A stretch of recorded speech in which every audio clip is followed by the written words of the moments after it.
는 미가서 말씀입니다. 미가서 1장 말씀. 구약 성경 1290면에 있습니다. 미가서 1장 말씀. 1장 말씀 같이 한번 천천히 합독하도록 하겠습니다. 유다의 왕들 요담과 아하스와 히스기야 시대의 모레셋 사람 미가에게 임한 여호와의 말씀 곧 사마리아와 예루살렘에 관한 묵시라.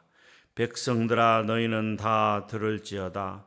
땅과 거기에 있는 모든 것들아 자세히 들을지어다. 주 여호와께서 너희에게 대하여 증언하시되 곧 주께서 성전에서 그리하실 것이니라. 여호와께서 그의 처소에서 나오시고 강림하사 땅의 높은 곳을 밟으실 것이라. 그 아래에서 산들이 높고 골짜기들이 갈라지기를 불 앞에 밀초 같고 비탈로 쏟아지는 물 같을 것이니 이는 다 야곱의 허물로 말미암음이요 이스라엘 족속의 죄로 말미암음이라. 야곱의 허물이 무엇이냐? 사마리아가 아니냐? 유다의 산당이 무엇이냐? 예루살렘이 아니냐? 이러므로 내가 사마리아를 들의 무더기 같게 하고 포도심을 동산 같게 하며 또 그 돌들을 골짜기에 쏟아내리고 그 기초를 드러내며 그 새긴 우상들은 다 부서지고 그 음행의 값은 다 불살라지며 내가 그 목상들을 다 깨뜨리리니 그가 기생의 값으로 모았은즉 그것이 기생의 값으로 돌아가리라. 이러므로 내가 애통하며 애곡하고 벌거벗은 몸으로 행하며 들깨같이 애곡하고 타조같이 애통하리니 이는 그 상처는 고칠 수 없고 그것이 유다까지도 이르고 내 백성의 성문 곧 예루살렘에도 미쳤음이니라. 가드에 알리지 말며 도무지 울지 말지어다. 내가 베들레 아브라에서 티끌에 굴렸도다. 사벨주민아 너는 벗은 몸에 수치를 무릅쓰고 나갈지어다. 사안한 주민은 나오지 못하고 베데셀이 애곡하며 너희에게 의지할 곳이 없게 하리라. 마롯 주민이 근심 중에 복을 바라니 이는 재앙이 여호와께로 말미암아 예루살렘 성문에 임함이니라. 라기스 주민아 너는 준마의 병거를 메울지어다. 라기스는 딸 시온의 죄의 근본이니 이는 이스라엘의 허물이 내게서 보였음이니라. 이러므로 너는 가드 모레셋에 작별하는 예물을 줄지어다. 악십의 집들이 이스라엘 왕들을 속이리라. 마레사 주민아 내가 장차 너를 소유할 자로 내게 이르게 하리니 이스라엘의 영광이 아둘람까지 이를 것이라. 너는 내 기뻐하는 자식으로 인하여 내 머리털을 깎아 대머리 같게 할지어다. 내 머리가 크게 벗어지게 하기를 독수리 같게 할지어다. 이는 그들이 사로잡혀 너를 떠났음이라. 아멘. 우리는 계속해서 이 새벽에 소선지서를 같이 나누고 있습니다. 호세아서부터 말라기까지 이제 갈 건데요. 오늘 말씀은 미가서 1장 말씀입니다. 미가서는 총 7장으로 구성이 되어 있습니다.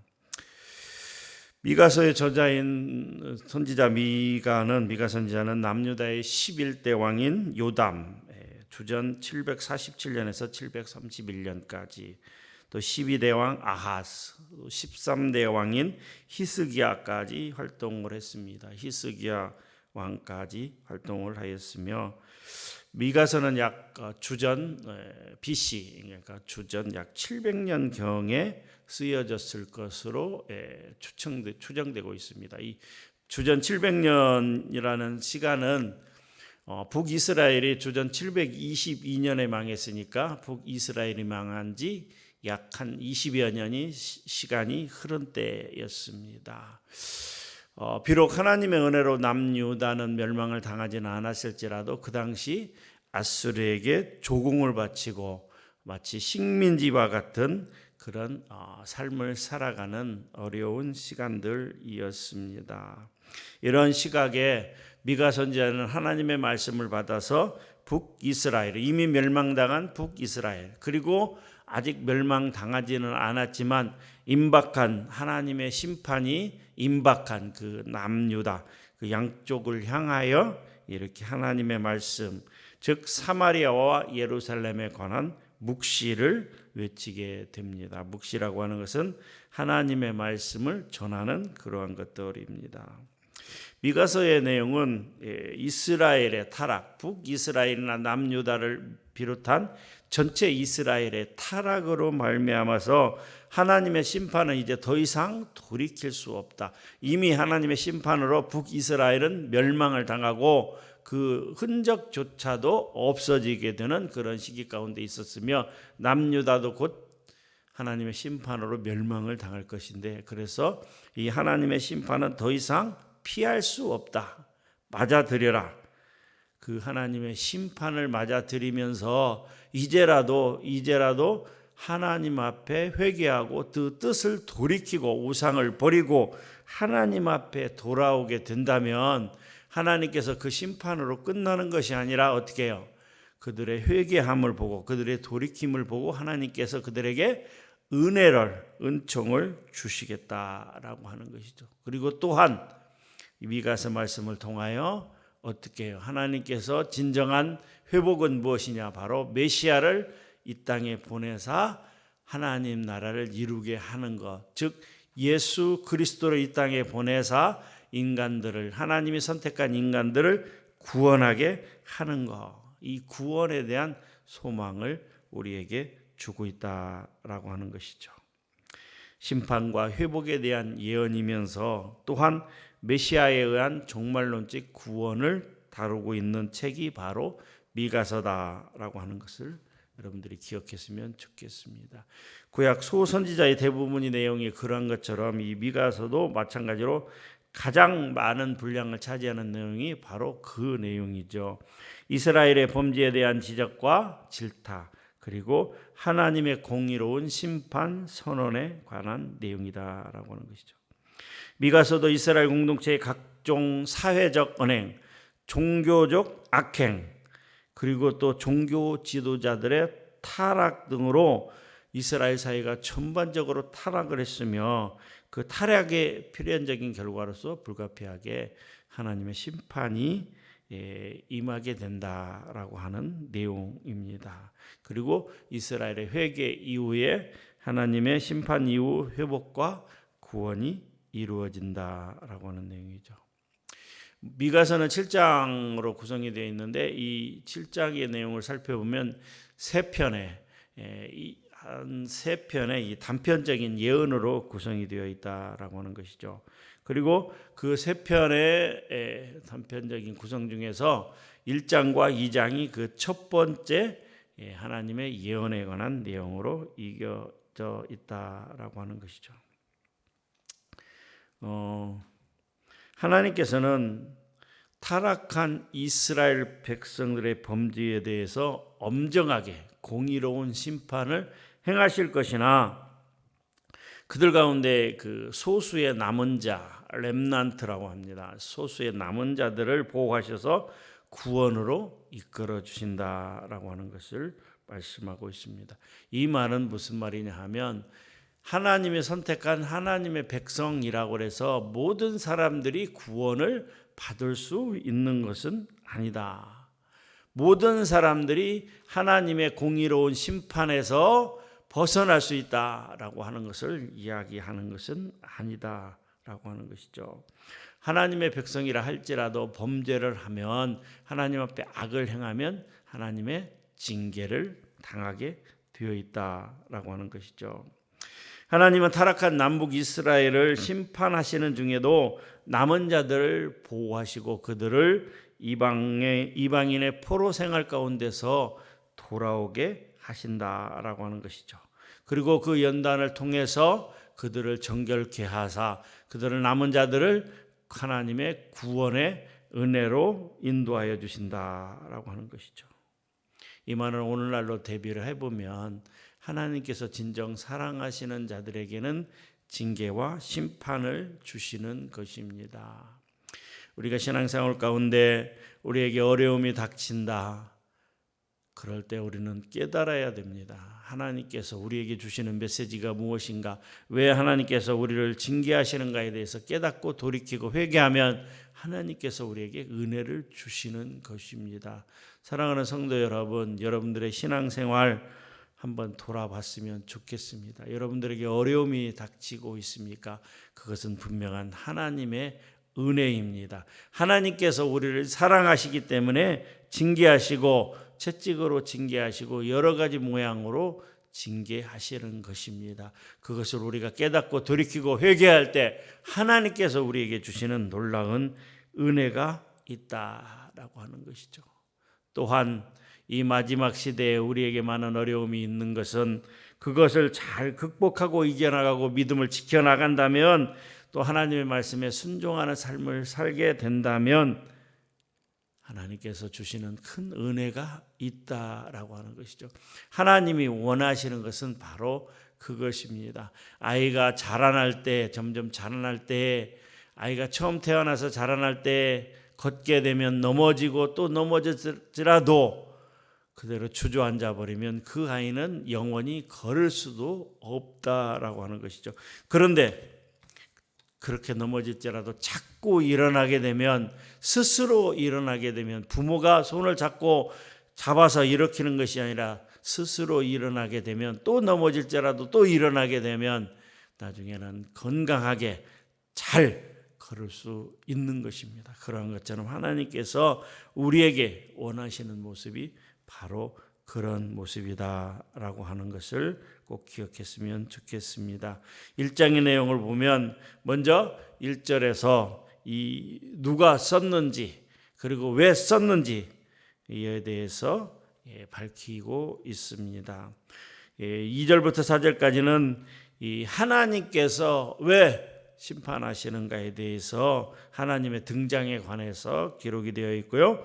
그 다음에 5절부터 9절까지는 이스라엘 백성들이 왜 심판을 받아야 되는가, 그것은 바로 우상 숭배 행위다라고 하는 것이죠. 그 이스라엘의 수도인 사마리아와 남유다의 수도인 예루살렘의 우상 숭배로 인해서 하나님의 심판이 임한다라고 하는 것이죠. 또 마지막으로 10절부터 16절까지 보면 10개의 성읍이 나오고 있습니다. 이 10개의 성읍은 바로 남유다의 대표적인 성읍들이다. 이 10개의 성읍들은 아수르 제국이 이스라엘을 침범을 할 때, 예루살렘을 포위하고 공략하기 전에 점령했던 성읍들입니다. 이것은 남유다의 전체 성읍들을 대표한다고 하는 것입니다. 이 미가서의 내용을 보면서 우리는 몇 가지 영적인 교훈을 얻게 됩니다. 첫 번째는 하나님의 은혜로 선민의 지위를 가진 북이스라엘과 남유다가 공히 종교적, 사회적, 도덕적으로 타락하고 그로 말미암아 하나님의 심판을 받게 된 사실에서 태초의 인간인 아담 이래로 인간의 분명한 실상을 알게 되는 것, 그리고 또 하나님의 무조건적인 은혜를 통하지 않고는 그 누구도 구원에 이를 수 없다는 사실인 것입니다. 이 미가서 1장의 내용들을 보면서 우리는 그런 것들을 얻을 수가 있는 거죠. 아담이 타락한 이래로 모든 인간은 죄를 짓고 타락할 수밖에 없다. 북이스라엘도 마찬가지고 남유다도 마찬가지다. 또 이후에 모든 사실들을 통해서 우리가 알 수 있는 사실은 인간은 죄인이기 때문에 스스로 구원을 할 수 있는 능력이 없으며 하나님의 무조건적인 은혜, 예수 그리스도를 이 땅에 보내셔서 십자가에 못 박게 죽게 하신 그 무조건적인 은혜를 통하지 않고서는 그 누구도 구원에 이를 수 없다라고 하는 것이죠. 두 번째로 타락한 이스라엘 백성들은 하나님의 심판선을 통해 죄를 용서하시지 않는 하나님의 공의로우심을 다시 한번 깨닫게 된다라고 하는 것이죠. 사랑하는 성도 여러분, 우리가 하나님의 말씀에 불순종하여 하나님 앞에 죄를 지었을 때 하나님은 사랑의 하나님이기 때문에 모든 죄를 다 용서하신다라고 착각하시는 분들이 있습니다. 물론 하나님은 사랑의 하나님이기 때문에 우리를 용서하시고 우리가 어떤 죄를 지었을지라도 우리를 용서하시고 우리를 구원으로 이끌어 주시는 분입니다. 여기서 말씀드리는 용서는 바로 구원에 대한 용서입니다. 그런데 어떤 사람들은 하나님은 사랑의 하나님이기 때문에 우리가 어떤 죄를 지었을지라도 사람을 죽였을지라도 다른 사람의 물건을 도적질하였을지라도 용서를 받는다 이렇게 착각하시는 분들이 있는데 큰 오산입니다. 하나님은 사랑의 하나님이지만 또한 공의로우신 하나님이십니다. 그렇기 때문에 하나님께서 우리가 잘못을 했을 때 우상을 숭배하고 죄악을 저질렀을 때 어떻게 해요? 심판하시는 분입니다. 그 대표적인 예가 제가 자주 말씀드립니다만 다윗의 예를 들어서 말씀하고 있습니다. 다윗 왕이 어떤 사람입니까? 하나님이 그렇게 말씀하셨습니다. 사도 바울을 통해서 사도행전 13장 22절 말씀에 내 마음에 합한 자라고 말씀하셨습니다. 하나님이 다윗을 이야기하기를 어떻게 해요? 하나님 마음에 합한 자, 하나님이 너무 좋아하는 사람, 하나님이 너무 기뻐하는 사람이라고 말씀했습니다. 그런데 그 다윗의 일생을 보면 그가 어떻게 되었습니까? 그가 우리아의 아내를 간통함으로 말미암아서 어떻게 해요? 다윗의 집에 칼이 난무했습니다.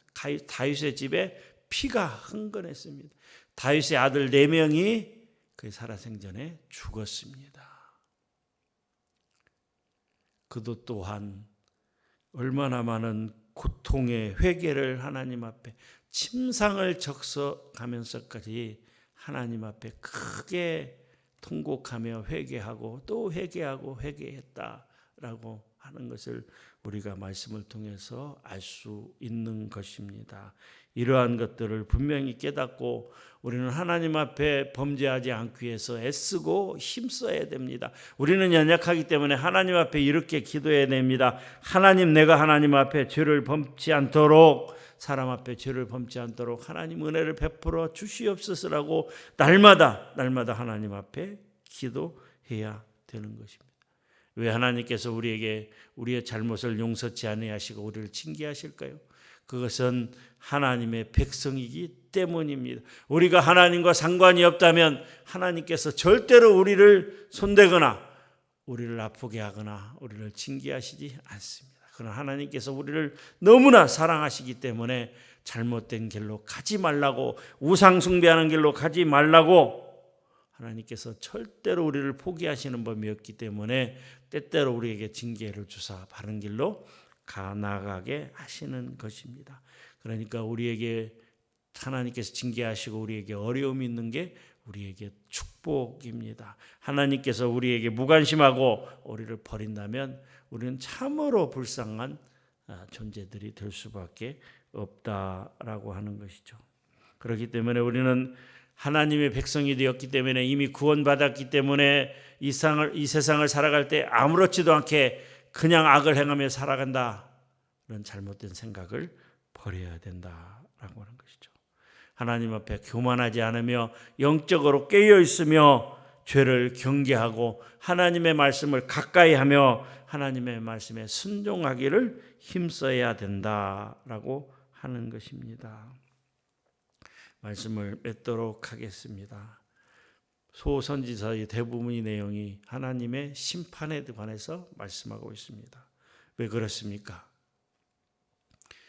이제 북이스라엘과 남유다로 갈라진 이 이스라엘 백성들이 서로가 서로를 향해서 저주하고 서로가 서로를 향해서 원망하고 싸우고 또 타락하여 우상을 숭배하고 온갖 악행을 저지르는 것들을 하나님께서 인내하고 참고 기다리시다가 끝끝내 돌이키지 않는 그들을 보면서 먼저 주전 722년의 아수르 제국을 통해서 북이스라엘을 멸망당하게 합니다.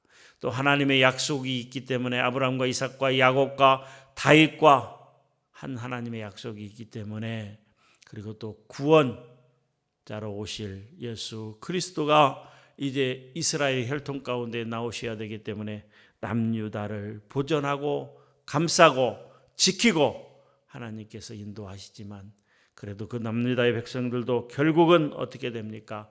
BC 586년에 바벨론 제국에 의해서 멸망을 당하는 그런 아픔을 갖게 되는 것입니다. 그 이후로 약 400여 년의 세월 동안, 이 말라기 선지자 이후에 400여 년의 세월 동안 하나님께서는 침묵하고 계신 것입니다. 그 이스라엘 백성들을 내버려 두게 되신 것입니다. 하나님의 사랑하는 자녀들은 이스라엘 백성들을 방치하고 계셨다라고 하는 것입니다. 그리고 드디어 하나님의 약속대로 예수 그리스도께서 이 땅에 오심으로 말미암아서 그 400여 년의 침묵의 시간을 깨고 예수 그리스도를 이 땅에 보내사 하나님의 택하신 백성들을 구원하고 계시는 것을 볼 수가 있습니다.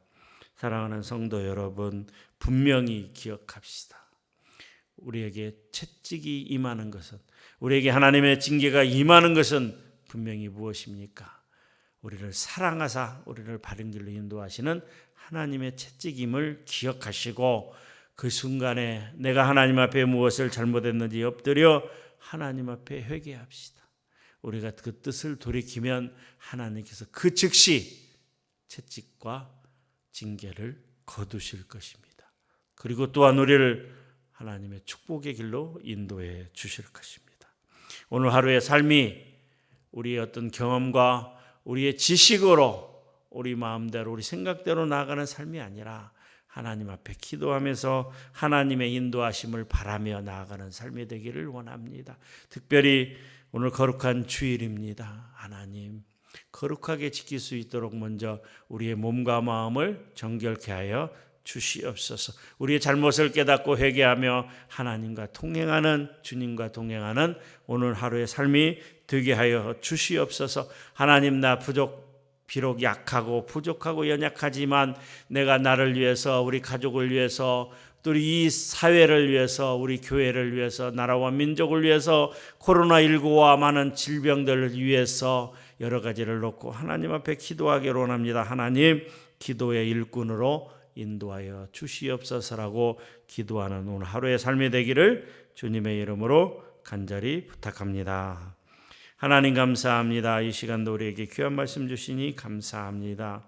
하나님, 미가서를 통하여 이제 하나님의 뜻을 하나하나 알아가고 있습니다. 그렇습니다. 하나님께서 우리를 징계하시는 것은 우리를 사랑하시기 때문이요, 우리가 바른 길로 나가기를 원하시는 것이라는 것을 또한 말씀을 통하여 다시 한번 상고합니다. 하나님, 거룩한 주일 말씀대로 순종하며 나아갈 수 있도록 우리 모두에게 축복하여 주시고 인도하여 주시옵소서. 감사드립니다. 살아계신 예수님의 이름으로 기도합니다. 아멘.